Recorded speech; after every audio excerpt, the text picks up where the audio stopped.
sumanod doon lang po sa affidavit. Kasi ito ang pinirmahan po ninyo at saka sinumpaan ngayong araw na ito. Ano po? Opo, yun. Pwede po bang malaman kung totoong nasa maximum security compound po kayo ng Bilibid? Ako po, Your Honor, ay nandun na po ako sa RDC Maximum, National Bilibid Prison. Okay. Kailan ka pa nandun? I think more than 1 month, Your Honor. 1 month. Ano kaya ang kaso mo? Bakit ka nakulong? Your Honor, dahil sa panghuli ng illegal na droga sa Manila International Container Port. Ano ba ang naging sentensya mo? Life sentence, Your Honor. Inapila mo ba ito? Opo, Your Honor. Okay. Ano ba ang trabaho mo bago ka nagkakaso at nakulong? Operatiba po ako, Your Honor, ng Intelligence Office, Customs Intelligence and Investigation Service, Bureau of Customs. Okay. Nag-i-import ka ba ng illegal drug? Never, Your Honor. Okay. Tumistigo ka sa Senado. Tama po ba? Opo, Your Honor. Sabi mo sa testimonya mo ron sa Senado, ang itinuro mo na tao na siyang mastermind ng pagpasok ng magnetic lifters na naglalaman ng droga ay si Colonel Asierto. Tama po? Yes, Your Honor. Yes. Ito ba ang dahilan bakit nagtatago si Colonel Asierto ngayon? Yes, Your Honor. Most probably.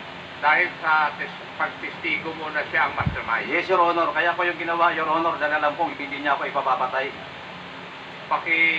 Paki-refresh mo ang memory namin. Sino ba si Colonel Asierto? Si Colonel Asierto, Your Honor, I met him doon pang PAOK TF during the time of, I think, General Lacson, Senator Lacson. I met him already with Colonel Don, Sergeant Pahardo pa lang.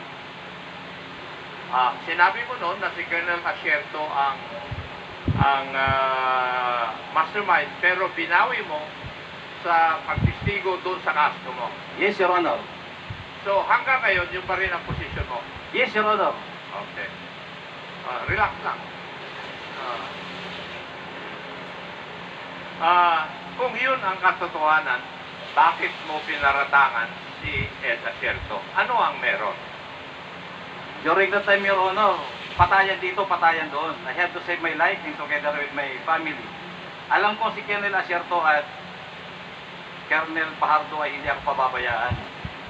At aamoy ko na po sa mga kaibigan ko na mayroong mangyayari sa investigation na to. So, para safe po ako, mas ginusto ko pa hong si Colonel Asierto ang sabihin ko dahil alam kong hindi kami mag-aaway ng personal. Alam ko magsasakripisyo kami tatlo eh. Dahil sila mismo nagsabi sa akin na tayo ang target. In fact, that is also one of the advice ni Colonel Asierto. Kaya lang hindi ko masabi sa kanya na, sir, ikaw na lang abit-bitin ko dahil wala na, nagtataguan na eh. In fact, nung honor, yung last hearing, nung kinuturo ko siya, halos sabihin ko sa kanya na magtago ka na, alam ko na rin, nasusunod siya, na mawawala ang buhay. Opo. Simulan natin ang doon sa kung paano kayo napunta doon sa magnetic lifter. Sino yung Henry na binabanggit mo sa affidavit mo? Your Honor, common friend na nagkukuha ng mga kliyente, importer, broker, nagpipinance para ma-release ang kargamento sa Bureau of Customs. Ano po ang buong pangalan niya? Your Honor, yung Chinese niya kayo, hindi ko maano kung Yu or Uy or Li. Sa tagal ko kung hindi na nakalabas ng kulungan eh. 6 na taon na kung hindi ko makuha diretso. Kung kailangan namin siyang tumistigo dito, makukontak mo ba siya? Sana, Your Honor, pumayag. Palagay ko makukontak ko yan dahil through the other brokers, friends, makukunik ko po siya. Mr. Chair, may move that the resource person be directed to contact a person stated in his affidavit by the name Henry, so that he will be invited as a resource person in the next hearing. Henry.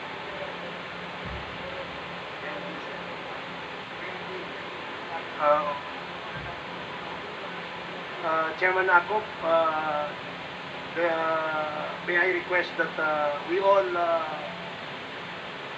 invite the list of resource persons we wish to invite in our next Quadcom hearing before we adjourn, and we will put that into motion. Thank you, Mr. Chair. I just wanted to invite that guy so that all the statements made by Mr. Jimmy Guban would be corroborated, if possible, in order for us to be able to build a case against these people. Thank you, Mr. Chair. Yes, thank you, Chairman Akop. Thank you. May I proceed, Mr. Chair? May I proceed? Thank you. Mr. Guban, ayon sa affidavit mo, si Henry ang nagpakilala sa iyo kay Nilo Abellera Jr. o mas kilala bilang Small na isang First District Councilor ng Davao. Tama po ba? Opo, Your Honor. Nung una kayo nagkita, tungkol saan ang meeting ninyo? Your Honor, tungkol po sa mga releases sa kargamento sa Bureau of Customs, Port of Manila at saka MICP. Pwede ko bang malaman ano ang dahilan bakit ipinakilala ni Henry sa iyo si Nilo Abellera Jr.? Your Honor, parang malaman lang na si Henry ay isa sa mga connected sa kanila. Sino kanila? Sa kaya kila Pulong, kay Mans. Also friend ni Michael Yang na talagang totoo na kaibigan si Henry. So, yun ang dahilan kung bakit pinakilala ni Henry si Mr. Nilo Abellera sa iyo. Yes, Your Honor. Isa po sa Okay. mga dahilan. Ikaw na rin ang nagbanggit na si Nilo Abellera Jr. alias si Small ang nagbanggit na sila po ay trusted partner ni Mr. Michael Yang. Si Mr. Pulong Duterte at a certain attorney Mans Carpio. Opo, Your Honor. And sinabi rin po ba niya nung kayo nagkausap na siya ang facilitator ng mga release ng shipments nila sa customs? Sinabi niya rin po na luwagan na lang ipagkanilang kargamento. Ulitin ko, nabanggit mo dito na merong shipment sina Michael Yang, Pulong Duterte at Atty. Mans Carpio, at trabaho ni Small o Mr. Nilo Abellera ang mag-facilitate nito. Hindi siguro ko lang yung kasagutan ko. Your Honor, iba po yung facilitation. Siya lang ang nagsasabi, kasi siya nagpa-facilitate po ng documents yan, iba. Siya lang nagsasabi sa part namin sa CIS na kaibigan ang mga yan. At trabaho ni Mr. Abellera sa pagkaalam mo ang maglabas ng mga shipments nila. Yes, Your Honor. Okay. Na medyo mabilis para mag-impis makalabas. Pwede mo bang malaman kung ilang beses ilang beses pinacilitate ni Mr. Abellera yung shipments nilang tatlo? Your Honor, isa po dun yung mga nawawalang container. Kaya hindi namin pinakialaman. Ano naman ang pakiusap sa iyo ni Mr. Abellera? Missing containers. Huwag nang pakialaman directly. Huwag nang pakialaman. So, ibig sabihin, sobrang luwag ang inihiling sa iyo. Hindi po namin ibig sabihin kasi kami po ay nanguhuli or nag-aalert. So, sa labas. ang ibig sabihin nun, huwag mong hulihin. Yes, Your Honor. Okay. So, yung maluwag pala, sa affidavit mo, huwag hulihin. Maliwanag? Opo, Your Honor. Okay. Pwede bang malaman, kung maalaala mo pa, saan nanggagaling ang mga shipment ng tatlo? Ni na Michael Yang, Pulong Duterte, at Atty. Mans Carpio. Malimit po, Your Honor, China. Saan? China. Sa China. Kung tatanungin po natin ang customs, kung meron pa silang records ng mga ito, meron pa kayang records? Your Honor, kahit 6 na taon na po akong wala sa customs, tingin ko may file sila. Hindi po mawawala ang file ng customs. May records po yun. Siguro naman may mga logbook kayo doon sa customs. Opo po, Your Honor, at saka computer. Lalabas po ba doon yung pangalan ni Mr. Nilo Abillera? No, Your Honor. Dahil records doon ay pangalan lang ng company. Pangalan lang Ng company, ng consignee, ng kumpanya. or importer, Your Pero Honor. yung kumpanya, malalaman natin kung sino ang may-ari. Pwede po, Your Honor. Pwede. Dahil sa accreditation, kung bogus man yun, nag-file sila ng iba-ibang pangalan. Nabanggit mo rin sa iyong affidavit na palagi kayong nag-uusap sa cellphone o telepono ni Mr. Abillera. Ano po ba ang ibang napag-uusapan ninyo? Your Honor, diretso, sinasabi niya na yung ganito, okay na yan. Baka pwede naman pagbigyan mo na. Paano mo nalalaman na may kontrabando na laman yung mga shipments ng tatlong ito ni Michael Yang, Ulong Duterte at saka Mans Carpio? Your Honor, there are several containers na hinahanap during the time. Nasa posto B, pero ang alam ko, custom police ang binigyan ng order. Kami alam ko rin yung kargamento. So sabi ko sa intelligence, alam namin yan, pero ayoko nang pakialaman kasi may tawag siya. Alam din ba itong impormasyon na ito ng ibang tauhan ng customs? Your Honor, ang alam ko po, may records yan, may order ang commissioner para hanapin ang mga yan na nawawala. Dahil hindi lang po yan tungkol sa droga, kundi pati po sa agricultural products. Yung mga nawawala. Doon din sa affidavit mo, para bang dahil sa report ng nagkakaroon ng importation of illegal drugs, binigyan ka ng memorandum? Opo, Your Honor. Ano laman ng memorandum na yun? To monitor the importation of illegal drugs as per order ng nakakataas, si Director Albani ay binigyan po ako ng order. Yung tungkol dun sa magnetic lifter, paano napasok si Colonel Asierto doon? Your Honor, before kami yan nakuha, kami ay nagmi-meeting ni Colonel Asierto at saka si Colonel Pardo. Dahil nga sa akin ang order na i-monitor ang drug shipments. So bilang law enforcement din sila at kaibigan, sinabi ko baka mayroon naman silang maitutulong tungkol sa pag-monitor ng shipment ng illegal drugs.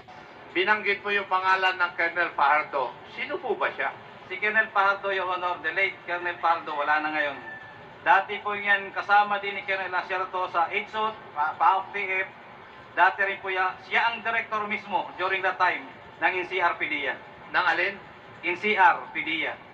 NCR PDEA. Opo. Okay. Yung shall we say, nakalagay na trading na nag-import ng magnetic lifters. Ano nang pangalan nun? Bicaba Trading po. Yung Bicaba Trading ba yun listed doon sa inyong authorized na listahan na pwedeng No, Your Honor. may kapatid sa customs? Hindi. Hindi po. Matatandaan mo pa ba kung sino ang mga opisyalis dito? Your Honor, during that time, yung consignee hindi accredited, ibig sabihin po, walang accreditation sa BOC, hindi pwede mag-import. So probably, yung Bicaba Trading ay single proprietorship registered po yan sa DTI.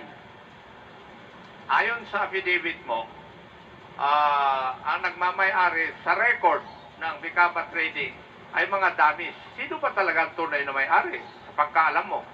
Sa pagkaalam ko po, ginamit lang sila. Sinabi niya, si Punichi nakiusap sa kanya. Sino po ang gumamit ng kanilang pangalan? Si Punichi. Punichi. Chen. Or mayroon pa pong ibang alias. Na si Punichi naman, sinabing si Michael Yang. Paano mo naman nakilala na si Ponichen? Kalibin din po yan ng isang kasamahan nila na babae nila Bilasto Cabral Barakel na taga Calapan City rin, Mindoro.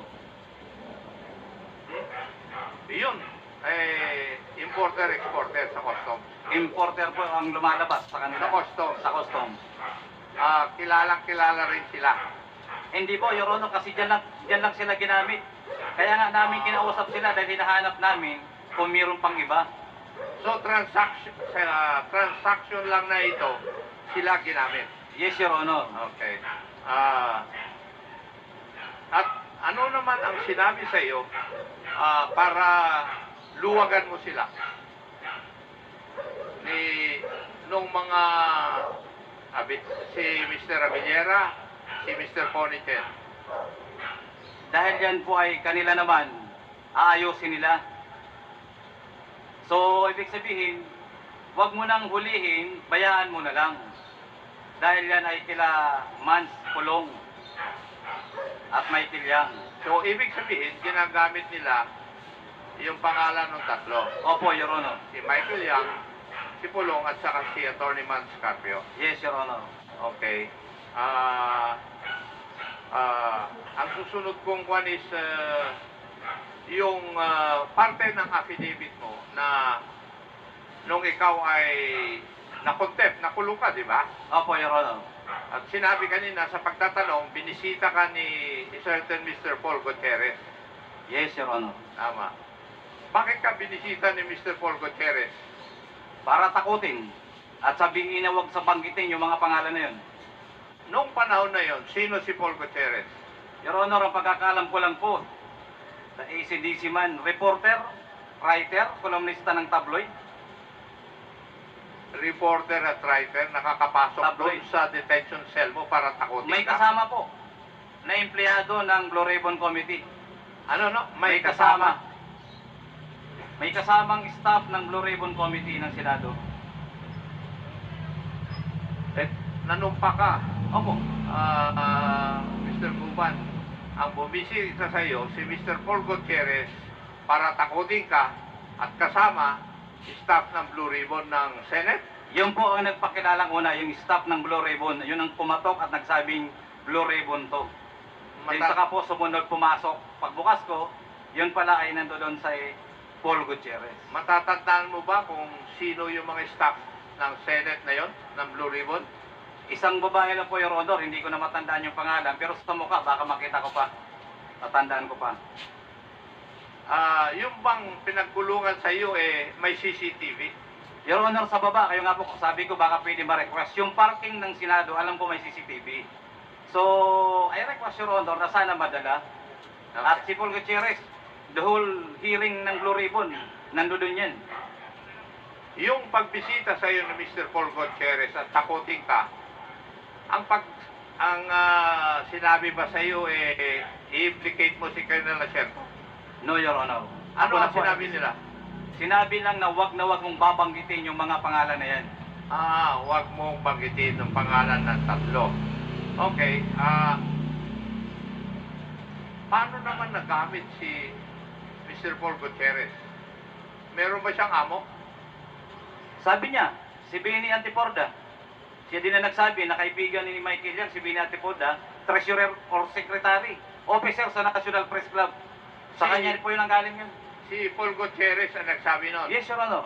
Nabanggit mo rin kanina, narinig ko, yung pangalan ng isang Benny Antiporda. Opo. Ano naman ang parte ni Benny Antiporda dito sa salaysay mo? Bilang mediaman at boss, kaibigan ni Paul Gutierrez at kaibigan nila Paul Yang, Michael Yang at sa kanila Pulong. Si Paul Gutierrez din ang nagdagdag niyan eh. Siya ang nagsasabi ng mga kaibigan niyan, Malacanang yan. Siya po din ang nagsabi, kaya naku-confirm ko mismo galing sa bibig niya. Okay. Mr. Chairman, wala na po kung may tatanong muna dito sa resource person na ito. Baka sa susunod na hearing natin. Thank you, Mr. Chair. Thank you, Chairman Akop.